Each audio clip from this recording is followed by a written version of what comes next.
Hey everybody, this is Dr. Stephen Windley from integrativemedicine101.com, and today we're going to talk about testosterone treatment. In one of my earlier videos, I talked about testosterone deficiency and signs and things to look for with that. Now we're going to talk about treatment for testosterone deficiency. And please note, this is just for educational purposes. Since we are talking about treatment, it's not medical advice. I do like my patients to be educated so that they can make better informed healthcare decisions. And so we start typically, if there's a question on testosterone, we'll get some baseline labs, see where the testosterone level's at, see where the prostate score's at. I also like to check the estrogen level in guys, and guys do have some estrogen. We want to make sure it's not too high. We might look at a blood count to see what their hemoglobin and hematocrit are doing. We may also look at other things like their blood sugar, inflammation, and even sleep apnea, if that's a possibility, as those things could affect testosterone as well. We also inquire about lifestyle. What is the diet like? What is sleep like? Again, both quantity and quality. And what is exercise like? Are they getting any exercise? We look at that whole picture and then decide, all right, does this look like a low testosterone picture? And then discuss treatments. Treatments can be many and can include creams and gels that you rub on the skin. It can also include testosterone injections that are done. I typically do those injections once a week with patients. We'll show them how to do it in the office, and then they do it at home from there on to try to make it convenient. And I have patients who've been successful with the creams and gels. I've had patients who have been successful with injections. And so I'm open to either. I prefer the injections, as I think most guys are more successful with the injections. Some guys don't metabolize the creams and gels very well through the skin, but some guys do. So if it works for them, that's fine. Otherwise, I suggest to guys the injections, which if their testosterone's low and they need it, can be a very cost-effective treatment.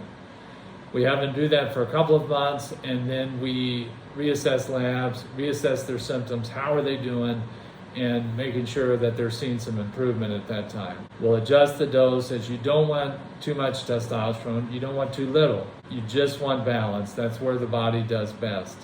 And we always try to reemphasize lifestyle. If you give a guy testosterone and he continues to not exercise and sits on the couch and eats a lot of sugar, it's not going to do him any good. In fact, it may be harmful at that point. When guys are taking testosterone, they got to start moving, and they got to start eating a cleaner diet. And when guys put this together, they can see a dramatic difference in their health. And it's honestly fun to watch as guys work on the whole picture. They start to get their motivation back and their energy back, so they're more motivated to go to the gym and make some dietary changes, and they start to lose weight, and they start to gain their lean body mass, and they just feel a lot better. But it's from doing both the treatments and the lifestyle changes.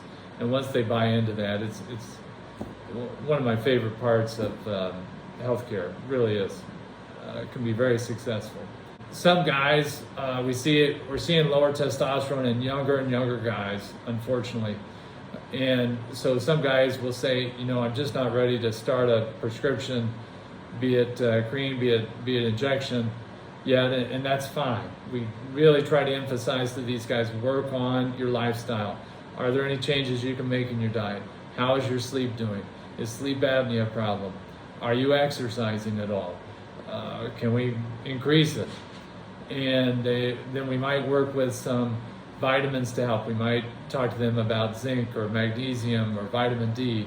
There might be some herbal supplements we also utilize to try to help their overall body hormone balance. And I would just say, be very careful, be very choosy on what you would look at, what you might buy on the internet. I would encourage patients to really work with a practitioner who has a long history of using supplements and vitamins in this fashion, so that they know and understand which companies have a long track record of safety and efficacy to help you get the best outcome and a safe outcome as well. So thanks so much for watching. Best in health, everybody.